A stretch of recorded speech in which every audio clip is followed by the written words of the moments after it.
He is going to piss every single world leader off, and he is going to isolate the US from the rest of the world even further. This Hyundai plant raid in Georgia is going to spark chaos here in the US. They detained nearly 500 workers, and around 300 of them are South Korean nationals, not criminals. A lot of them are here on training visas legally for Hyundai's multi-billion-dollar investment in Georgia. This is the biggest foreign investment project in Georgia's history, and the US government just brought it to a halt. There are a few reasons why this is dangerous. First, diplomatic fallout. South Korea isn't just some random country. They're one of America's allies. They're pissed. They've already sent diplomats to help their people.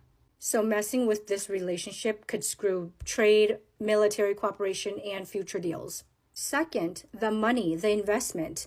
Hyundai and LG is dropping billions into the US EV production.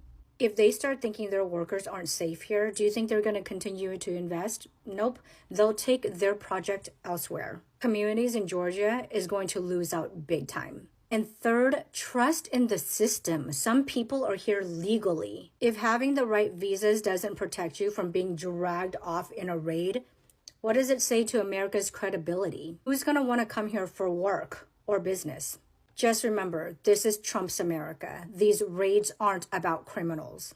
They're about rounding up anyone who isn't white. And if they can sweep up people who are here legally, what's going to stop them from sweeping up anyone they want? Just ask yourself, is this how you make America strong, or is this how you tear it apart from the inside?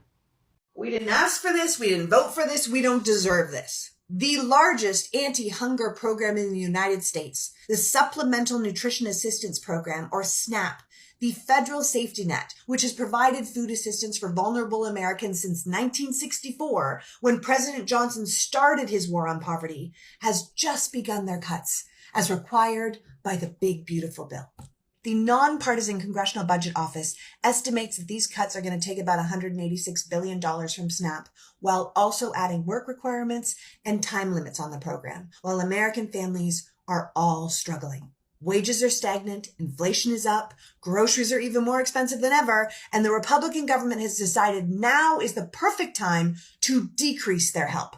And to put it really simply, low-wage families are not going to have the ability to make up the difference. So people are going to suffer. We're talking about housebound seniors not getting enough food, children not eating during the school day, disabled veterans not getting the help they need. And for what? So the richest among us can have even more? Because more than half the benefits of the entire bill go to the top 5% of the nation, while the bottom 40% of the population will actually be paying more. More. Because if you kick 15 million people off their health insurance, their costs will go up while their health goes down. But then they might not be able to go to the hospital because the same bill puts over 300 rural hospitals at risk of shutting down. And as I said at the beginning of this, at least 4 million people are going to be cut off from food assistance while school meals for 18 million children are on the chopping block.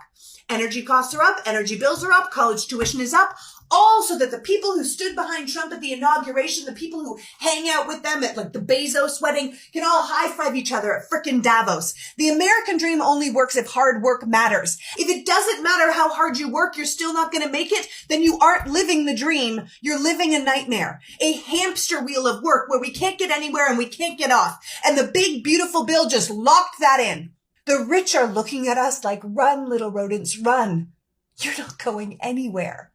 And it is far past time for us to wake up and see that. Let me know if you can answer this one. When Trump is sitting around a table of billionaire CEOs and he says the economy is going to be great, does he say who the economy is going to be great for? He doesn't, because he means it's going to be great for the billionaires and for himself. And this is what his followers don't get. He never says the economy will be great for the rest of us. 22,000 jobs added in August is frighteningly bad. It's really bad. And he's handing out tariff exemptions for billionaire corporations, while small businesses like mine are not even at the table. And he has intentionally gone after even smaller businesses that are mostly owned by women by getting rid of the de minimis tariff exemption, which only applies to products and goods from overseas of $800 or less. And many of those small businesses who order less than $800 worth of products are women-owned businesses. They want women either not working at all or stuck working for billionaire corporations. When he says he's creating all of these jobs, that's what he means. They're putting small businesses out, so we have no choice but to work for them.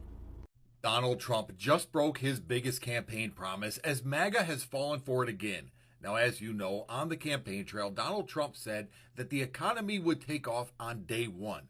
He would end inflation, lower energy prices by half, that jobs would just explode across the country. Well, fast forward 8 months and the economy is falling apart, and Donald Trump has a new timeline. Take a listen.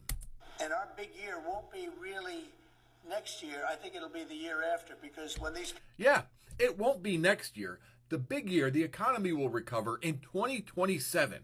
We were told at first it was day one, and then it was moved to the second quarter, then it was moved to the fall, and now it's 2027. And MAGA, you know he promised immediate results. You know he moved it back to Q2 in the fall, and now he's moving it out 2 years, and you're just like, well, art of the deal, what can we do? All the while, the rest of us suffer. The economy is in shambles, and the President of the United States is completely delusional about it. The South Korean government does not trust United States law enforcement agencies to not infringe upon the rights of their citizens, and in response are deploying diplomats from both Washington, D.C. and the Atlanta consulate to the Hyundai Motors factory outside of Savannah, Georgia, where yesterday DHS conducted their largest ever enforcement raid against a company when they arrested 475 individuals, the majority of them from South Korea. The problem with this is that almost all of them were authorized to be here, either through contractors, subcontractors, and all of them had been verified through the E-Verify system. Now, DHS says that they received the tip from local residents who turned in Hyundai Motors and contractors for illegal hiring practices and discriminations after they were refused jobs in favor of South Koreans. I can tell you exactly where these DHS tips came from. Disgruntled, racist white men in the South. Having been raised in the South and currently living in Georgia, I promise you that somebody who thought they were going to be employed by Hyundai Motors didn't get a job and then began to tip bomb DHS, and probably not one, but multiple persons. See, they're telling these people that they can go get a job working for these automotive companies, but what they're not telling them is they need more than a high school diploma, and they need some sort of technical knowledge. And when they don't have those, it requires companies like Hyundai Motors and their contractors to import or allow people to immigrate temporarily as technical labor to the United States. And when people in podunk little towns in the South don't get the jobs they feel like they deserve because they're white men or white women, they call DHS. And when you have a president in place like Trump that has draconian immigration policies, they're emboldened to do so. It's not just a jobs report that came out today that's showing we are at a critical mass, that we are on our way to an economy that may be the worst in history, that plummets so drastically in such a short amount of time that no president has been able to accomplish this anywhere on the planet. It's all the billionaires and all the business leaders who are all saying we are in a recession. It's all of the stockbrokers, all the Wall Street types that are hearing Fox News say that the stocks are record-breaking, doing record-breaking highs. They're looking at the numbers underneath the numbers, and they know this is really, really bad. So what does the Trump administration do to distract their base? Well, let's have Donald Trump sign an executive order renaming the Department of Defense to the Department of War. Why? Because the Trump base is salivating to take down woke. They're like a bunch of hungry dogs that'll eat anything up if it means taking down woke. They won't look or see anything else but that. And it works. Let me tell you, listen to this. An estimated cost for renaming the Department of Defense to the Department of War is expected to be in the billions of dollars. To change the name of just 9 military bases, which we did in the past, was $39 billion. This massive expense is due to the logistical and administrative overhaul required to change the names of hundreds of agencies, update official documents, replace emblems and signage across various military installations and equipment, and rebrand countless other materials and systems. Tens of billions of dollars to do this. At this point, we can't just blame this regime. We can't just blame an orange turd who never ran a business that didn't go bankrupt. In history, we're going to look back at all the Trump voters who put them in office. So if your shifts are being cut, if jobs are being cut, if your company is shutting down, blame a Trump voter. If you're getting kicked off of Medicaid, if your insurance company is dropping all the Medicare plans because the price of prescriptions have gone up because of this administration, blame a Trump voter. If your school is hemorrhaging, no money to properly educate your kids, departments are being closed, and you name it, blame a Trump voter. The list goes on and on. That's how I feel. Good morning, ladies and gentlemen. Doug says hello. We have a little bit of one of the most disturbing parts of what Trump is doing to me. Happened over the last 48 hours. I've been waiting to get some more information on it, and what I assumed was going to end up happening has happened. We all saw by this time the boat that was in international waters that was literally just blown up just by U.S. military. They say it was a drug boat, and it was a Venezuela cartel or something, Doro or something, I don't know. Trump claims that it's this big thing, and the U.S. is actually the world heroes, like, the Trump show dictates. He's got to be on top of everything. He's got to be the one. It's got to look good. The problem is, as soon as the boat was blown up, everyone kind of smelled bullshit. Because if drugs were really an issue, if drugs were really a focus for the Trump administration, he wouldn't have pardoned the largest online drug dealer that was proven and prosecuted, was pardoned. And he set up, selling all this stuff over online on the dark web. And he was famous for it for a long time.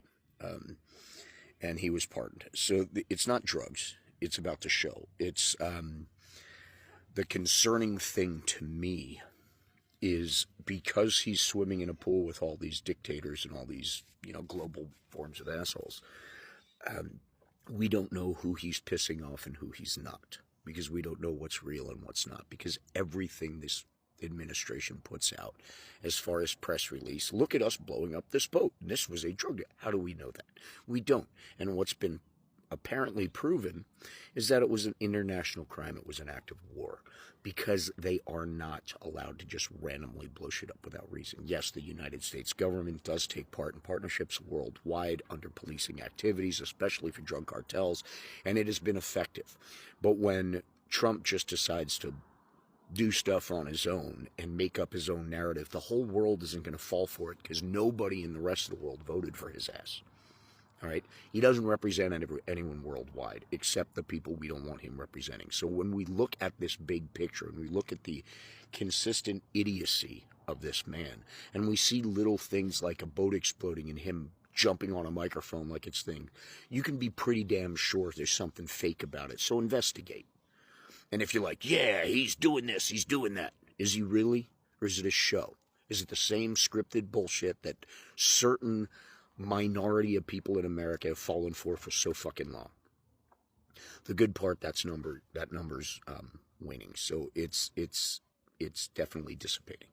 The bad part is these publicity stunts really get the United States in a lot of trouble when you're messing worldwide.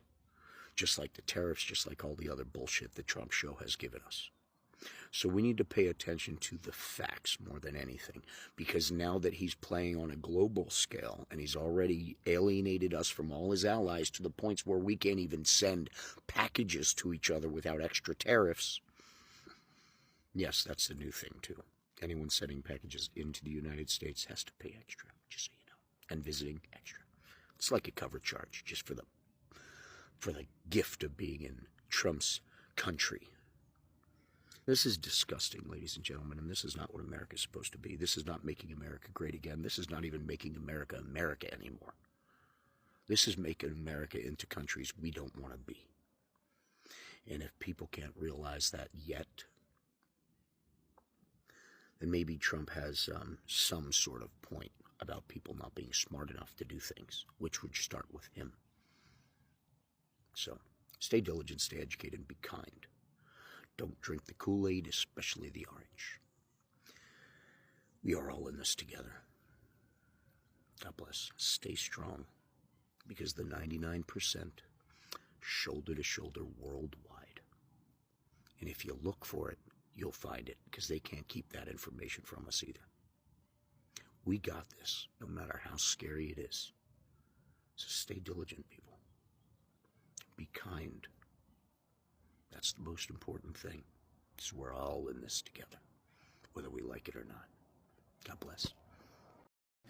So with all this Arkansas farmer socialism stuff, I think people are missing like a few points. So here goes.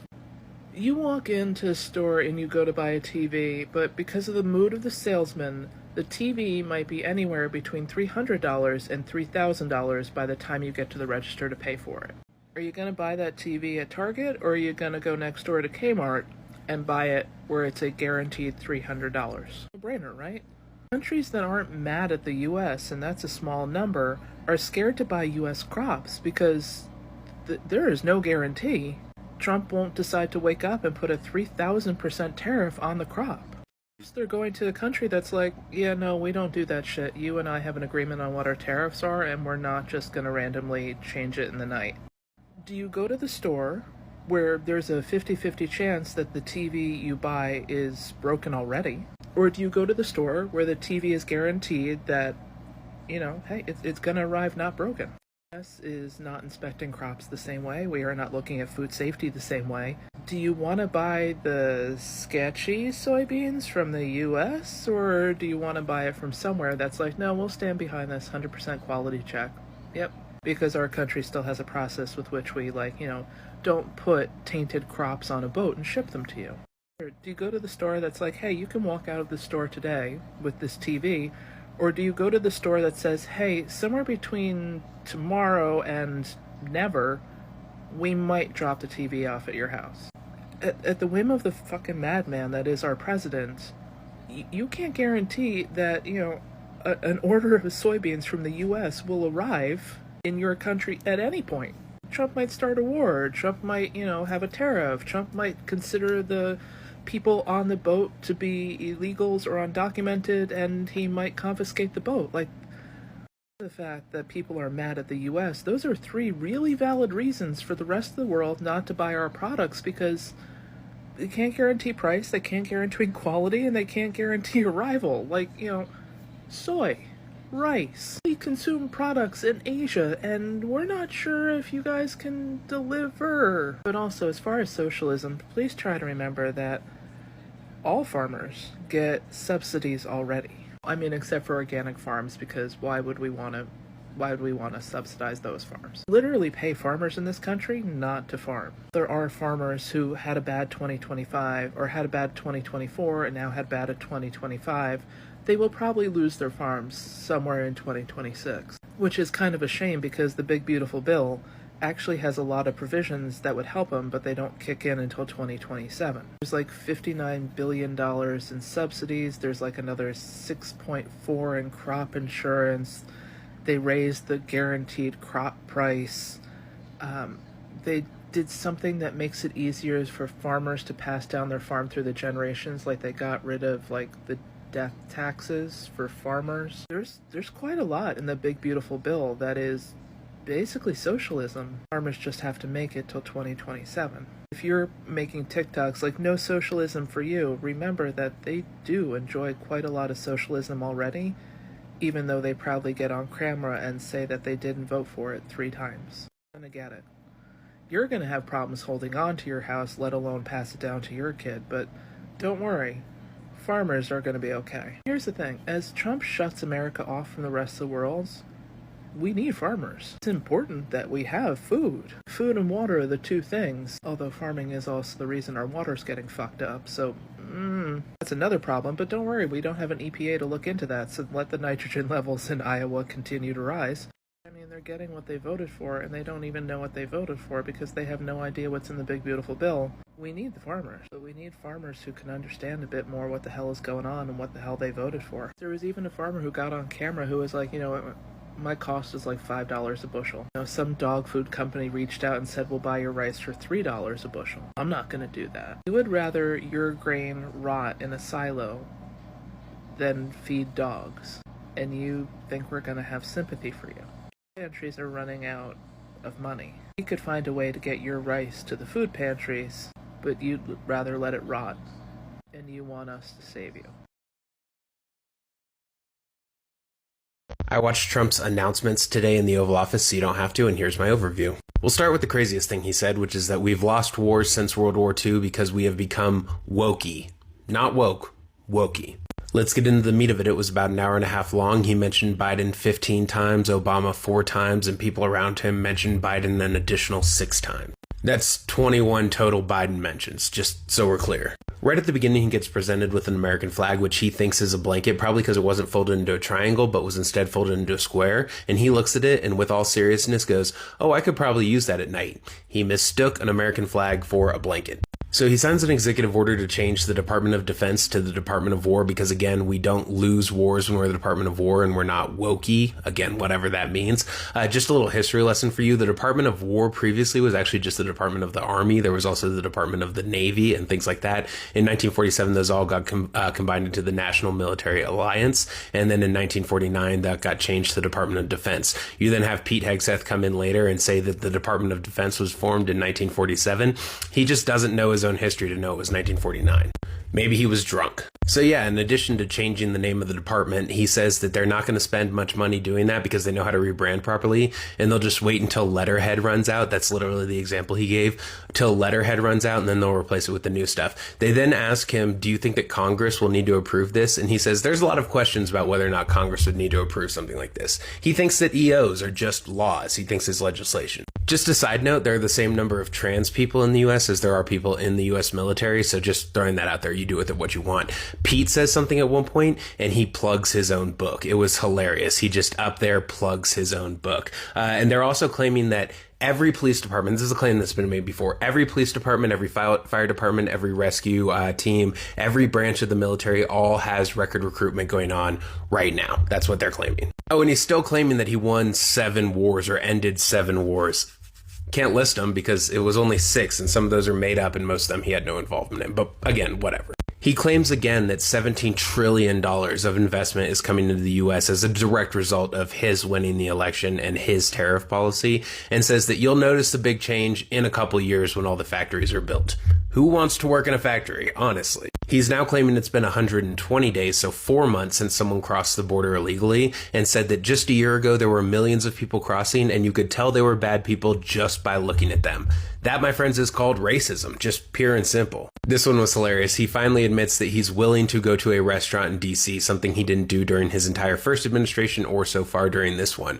These people are betas. They are so afraid of cities and anyone who is different from them. It just terrifies them. So he claims that they're getting thousands of people out of the country each month who are here illegally. He will later in the speech say that it's 25 million people who came in under Biden. So if we just do some math, thousands, not tens of thousands, so we'll say 9,000 people every single month, it would only take them to get the 25 million out that he says 231 years, or for example, 58 separate 4-year presidencies in order to drain the people that he claimed came in one presidency. Remember that boat he blew up? Well, he says that the bags that were on it, he doesn't confirm what was in them or anything, but says that those bags represent hundreds of thousands of dead Americans.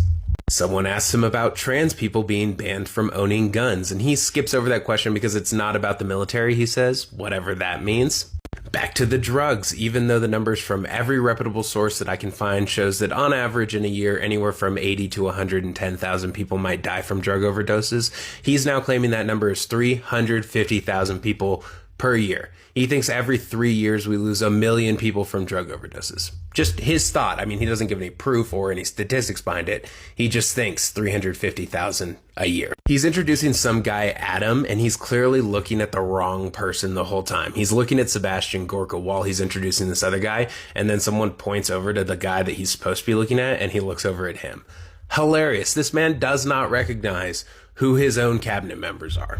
Tina Peters, you remember the woman in my state of Colorado who's in jail for election interference? He says that she's a great woman. The only thing she was doing was uncovering election fraud. That's what she was doing, plain and simple. That was it. And for some reason, she's in jail, but he can't do anything about it because it's a state charge. So he says that they should just let her go. Just let her out. On the note of Colorado, he says that Colorado went to all mail-in voting. I live in Colorado. I voted in Colorado last year. In fact, I voted in Colorado last year in person with my wife. So not really sure what that means. He's clearly very hurt by people saying that he died or was dying because he goes on this long rant saying that Biden would go for a year without saying anything. And then when he would come back, they would just ask him simple questions like, what type of ice cream do you like? And he would just say vanilla. And then they'd be like, that's the end of the conference. And he's like, I skipped one day of work. And then he was like, no, actually, I was here working the whole time. I skipped one day of work and then everyone just assumes I'm dead. He was clearly very, very hurt by that. He brings up this weird idea again of allowing companies to build their own electric plants when they build their AI factories. I don't know what that means, but he says that without doing that, we would be 20 years away from even being involved in AI. So even though we're one of the leaders in AI, he's saying that had they not done the thing that they haven't even started doing yet, that he's just now allowing them to start doing, that we would be 20 years away from getting involved in AI. You know. That makes sense. He claims just out of nowhere that gas will soon be $2 a gallon everywhere. You might remember that he's previously claimed that it is $1.98, $1.97 in multiple different states, even though it never has been below $2 at all under his administration. But he says now it's going to go down to $2 across the board. That's just going to be the national average. You might remember that he promised all of electricity, all energy prices would be down 50% in 12 months. You know, we're getting along and still not going down. But if you just wait, it's going to be $2 a gallon everywhere. And he says that's a massive tax cut to go with his no tax on tips and his no tax on overtime and no tax on Social Security, which, again, just aren't things that they're actually doing. He says all Democrats are deranged and crazy and they just have TDS. And he says that TDS is a disease of weak people and stupid people. Direct quote. These are things that he's still claiming Democrats want. They want men to play in women's sports and men being able to use women's bathroom, and they want open borders. Just all Democrats want all of those things. He was asked about the jobs report where it was said that tens of thousands of manufacturing jobs have been lost. I think the number was 68,000, which is weird because apparently they're building all of these factories, which is in and of itself a manufacturing job that would then be filled by more manufacturing jobs. But he says the reason that it is because they haven't put out the corrections yet, and also because the interest rates were too high. That's why we're losing manufacturing jobs. And for the Bureau of Labor Statistics, he says that he would like to put new leadership in the position so that the numbers will be more reliable. Yeah, that's what it's going to be. He goes on some long rant about New York and Mayor Adams and all that and says that Zoran is a communist, but we'll get used to a communist. And then he says that Mayor Adams got caught up in a scam by the Biden administration. You know, that whole thing where he was being charged with stuff? It was just a scam by the Biden administration. So he's talking about fixing up all of DC. He's like, we're going to whitewash the marble. We're going to fix all the medians and the tiles on the bridges and stuff. And then he says that he's very good at grass, and that they're going to regrass all of the parks in DC. And then he talks about like some grass that's been growing for 4 generations. I don't know if he knows that grass dies every year and then it comes back. And so it's every year is a new. So I guess I don't know. I don't know what he's talking about at all. The term is resod. You're going to he just says multiple times, we're going to regrass every single park in DC. Just regrass them all. He goes into his weird thing about families going out to dinner in DC again because now it's totally safe, and claims again that there is zero crime in DC. He says people are saying that it's an 87% reduction, which is weird because it's just some statistic that he used before for carjackings in particular, not crime in general, but just makes this claim that it's actually 100% reduction in crime. There is zero crime in DC. He gets asked about the vaccine mandate getting taken away in Florida, and he straight up says, and this is hilarious for RFK Jr., that basically vaccines are safe and effective, and especially ones like polio, we know they work, and people should be taking them because they work. I mean, at least he said one thing that made sense and was good in this whole speech. He won't tell us what city it is, but he's decided what city the National Guard is going to get sent into next. And then he starts randomly talking about Portland, which he says is not going to be the city. But he says people in Portland are paid terrorists to disrupt the city. How do we know that? Look at their signs. They're professional signs. And then he points to the G20 sign that's next to him and says they're like that. And that's not made in a basement. They're professional signs, so they must be paid terrorists. 10%ers, how's it going? I didn't know he would be speaking today. I actually just went to True Social, and then there was something about signing executive orders. So I was like, let me just go see if there's like actual video around this. And then it just said Trump makes announcements, September 5th. So I was like, okay, let's see what this is. And it was an hour and a half long. So I was like, okay, so this is a speech. He's going to say some dumb stuff. And, it was more of the same, but we had some new fun information in there from him. I don't know. I don't know what to say. It's pretty crazy, just the contradictions, especially I love the math parts personally, but the fact that it would take 231 years to get them out at the fastest rate that he says that they're getting them out. And then obviously there's a bunch of other lies that I don't have the time to get into because we're already at 10 minutes now, which is crazy. But thank you for sticking around for 10 minutes, and I do hope you enjoyed it.